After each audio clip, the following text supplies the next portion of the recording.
Hola niños, espero que se encuentren súper bien.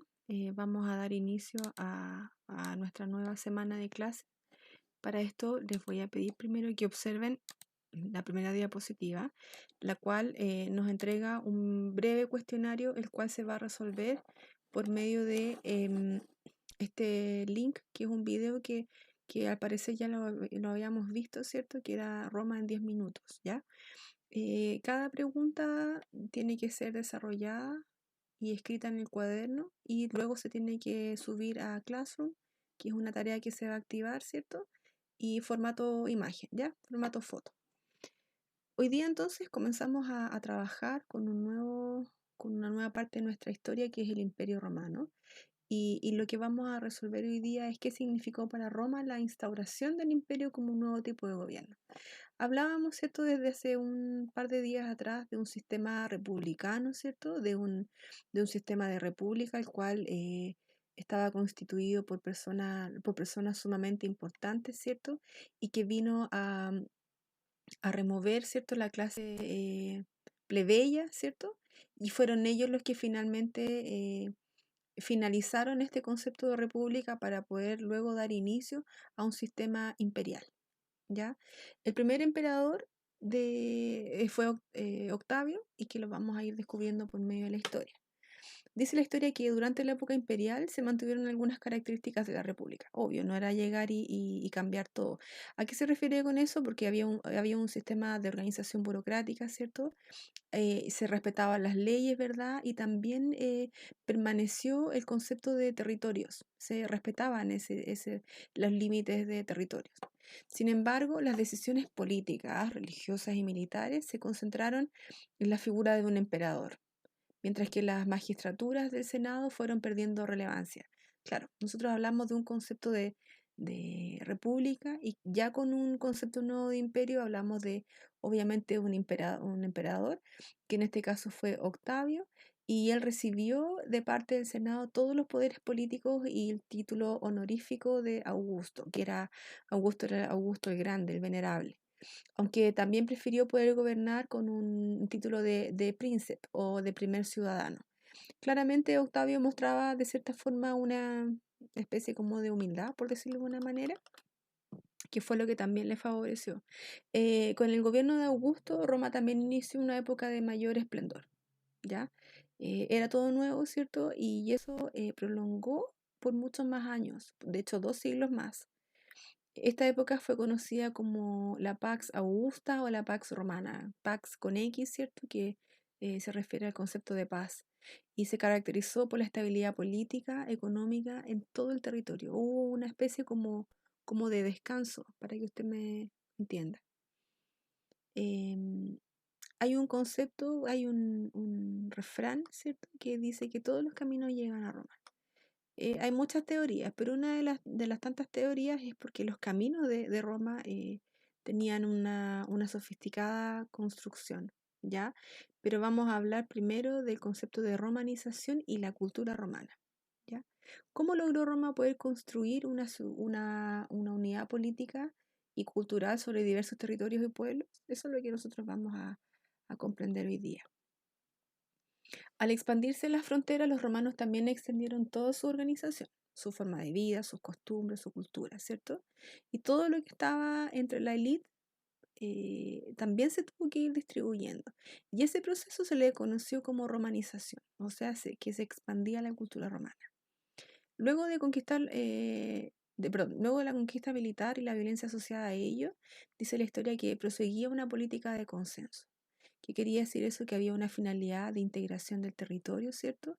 Y que los pueblos conquistados tenían que ser unidos políticamente, económico y también de una manera cultural. Y con ello al mundo que los romanos consideraban civilizado. O sea, ellos tenían que tratar de unificar o de integrar, ¿cierto? Todos estos conceptos para poder así poder llevar una vida mucho más amena, una sociedad más amena. Entre los elementos que contribuyeron a este proceso se destaca la creación de la administración única para todas las provincias del imperio, ¿ya?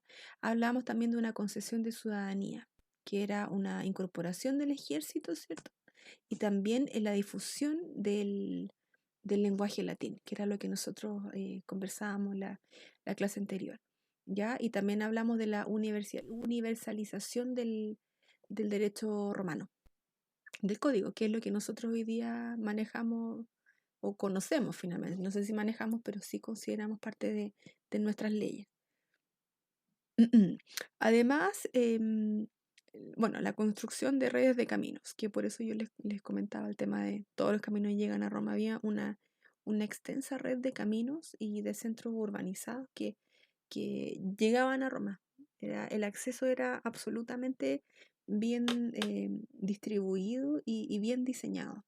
Y esa imagen es como súper linda porque habla de un camino romano de la antigua ciudad del norte de África, que actualmente sería Libia. ¿Ya? Continuando entonces con la materia, vamos a comprender ahora el origen y la expansión del cristianismo.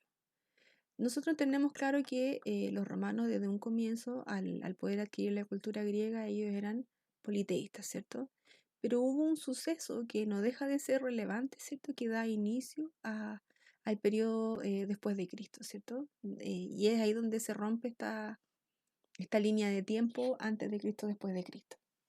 ¿Cómo la religión cristiana pasó a ser perseguida a la religión oficial? Perdón, pasó de ser perseguida a la religión oficial del Imperio Romano. ¿Cómo? O sea, en el fondo es esa la gran incógnita. Bueno, Jesús de Nazaret, Jesús, ¿cierto? Fue el fundador de la religión cristiana.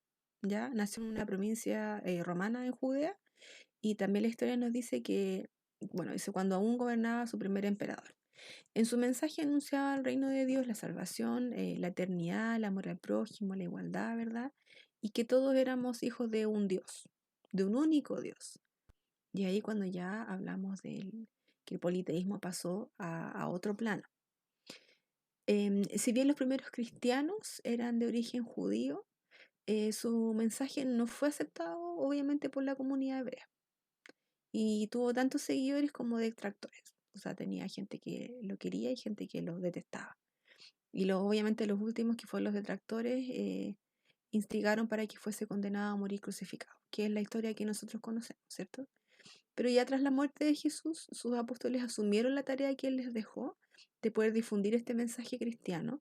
Y los romanos toleraban el culto a otros dioses, pero a partir del siglo III los cristianos comenzaron a ser perseguidos con violencia. A los cristianos los mataban por predicar el evangelio. Pese a ello, el cristianismo siguió también difundiéndose y a partir del siglo XIV fueron paulatinamente aceptados por el imperio. Y es ahí donde nosotros pasamos a un imperio romano cristianizado. Debido a esta masiva dinámica de cristianismo, ¿cierto? El emperador Constantino declaró la libertad de culto. Y eso fue sumamente importante y fue en el año 313. ¿Ya? Finalmente también dice la historia que el emperador Teodosio conoció el cristianismo como la religión oficial del imperio mediante el edicto de Tesalónica en el año 380. O sea, del 313 al 380 ya se pudo declarar que la religión cristiana o la creencia cristiana era parte del imperialismo romano. ¿Ya? Em, Parte de la historia del imperio también nos llama mucho la atención cuando hablamos de la caída del imperio romano. No sé si, bueno, cuando veas el video de nuevo te vas a recordar que el imperio fue dividido en dos, ¿verdad? Y que cayó primero una parte y nos quedaría la parte occidente.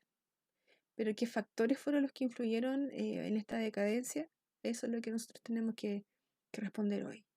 Parte del glosario no deja de ser importante porque hablamos de un conjunto de pueblos que en gran mayoría tenían su origen en Germania, obvio, tierras ubicadas en la frontera del norte del Imperio Romano. Esos eran los germanos, los que vivían en Germania. Corta, no hay mucho más que explicar. Este mapa también habla del Imperio Romano y las invasiones del siglo V. Y ahí están todas las flechas, ¿cierto? Los dibujos. Y yo les había mostrado en la diapositiva anterior lo que era parte de la República y lo que pasó posteriormente a ser imperialismo romano.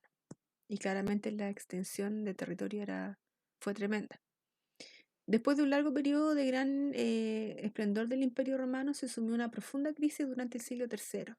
después de Cristo, obvio, en la que se evidenciaron los primeros síntomas del agotamiento de la estructura imperial. Obvio, los emperadores ya iban cambiando unos por otros, estaba la embarrada, los mataban, era un desastre.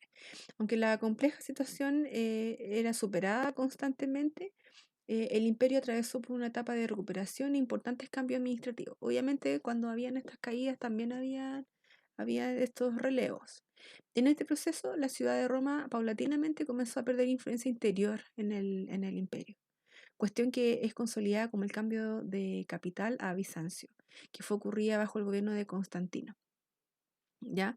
Quien creó Constantinopla, que es en Estambul hoy día, actualmente, él creó Constantinopla.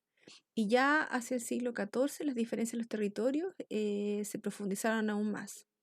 Claramente la división fue uno de los primeros factores que influyó en la caída del imperio. Y esta razón fue la cual pues, el emperador Teodosio dividió a estos dos territorios con sus hijos, occidental y oriental. Esos fueron los nombres de los imperios. Por eso te digo que fue como uno de los primeros y los principales factores. Desde ese momento el destino de ambos transitó por caminos muy diferentes, ¿ya? Y el fin de este imperio es fechado ya para el año 476, momento en que es destituido su último emperador por un líder de los pueblos germanos. Por eso son importantes los germanos en esta historia, que fueron ellos los que se rebelaron en contra del imperialismo, o del emperador en este caso, ¿ya? Em, Nosotros también tenemos que considerar un legado clásico, un legado cultural y político de parte de Roma, que obviamente no deja de ser importante, ¿ya? Entre tanto, chiquillo, en el libro hay varias actividades que podríamos ir revisando más adelante, ¿cierto? O usted echarle ahí una miradita loca. ¿Cuál es la importancia del legado clásico para las sociedades actuales? Es súper importante, obvio. Nosotros tenemos el concepto greco-romano o grecolatino, ¿cierto? Que es lo que a nosotros nos inspiró para poder observar, por ejemplo, este concepto cultural y escultural. Es una herencia cultural que se originó a partir de la interacción e influencia que hubo entre ambas civilizaciones antiguas. Tanto Grecia como Roma, ¿cierto? Hubo una fusión que es por la cual nosotros hoy día podemos interpretar lo maravilloso que fue el trabajo de estas civilizaciones. Este legado fue trascendental para la conformación de la sociedad en el mundo occidental, ya que constituyó uno de los pilares sobre los cuales se formó la cultura europea. ¿Ya? Esta cultura se difundió más adelante por el mundo, en especial en América a partir del proceso de conquista europea. Esto, chiquillo, este mismo legado clásico, este mismo legado cultural fue quien le dio inicio a la creación al descubrimiento de Europa. Y posteriormente, cuando se descubrió América, este legado también llegó a nosotros, que es lo que nosotros podemos observar, obvio. Pero también hay un legado político clásico. Y es aquí donde nosotros nos detenemos y decimos cómo se manifiesta en la actualidad el legado político clásico. Nosotros tenemos un concepto súper importante, ¿verdad? Y súper interiorizado. A lo largo de la historia dice que Grecia y Roma se preocuparon por mantener una institucionalidad política que limitara el poder de sus gobernantes. Obvio. O sea, era todo limitado, todo perfectamente ordenado, que era a lo que se refería. Si bien en la antigüedad estos principios fueron aplicados de manera restringida, por ejemplo, los senadores de Roma tenían cargos vitalicios, o sea, eternos, para siempre. Y la ciudadanía, tanto en Grecia como en Roma, estuvo limitada a la fracción de sus habitantes, también fueron los que inspiraron al sistema político de la actualidad. Y hoy día también, hace un par de años atrás, habían cargos más bien vitalicios y que no corresponden en el fondo, ¿cierto? De esta época también provienen los conceptos de igualdad ante la ley y sujeto de derecho, el concepto de democracia y el concepto de república. Son palabras que nosotros ya podemos familiarizar. Y por otra parte, aunque las primeras leyes escritas son previas al mundo clásico, ¿cierto? Es con los griegos, ojo con eso, y especialmente con los romanos, por supuesto, que la ley pasó a ser suprema. Y lo que yo les decía, que la ley ya estaba siendo escrita. Y así también pudo situarse sobre los gobernantes de ese periodo. Ya, chiquillos. Esa sería la clase de hoy. Cualquier duda me pueden ir preguntando en la clase.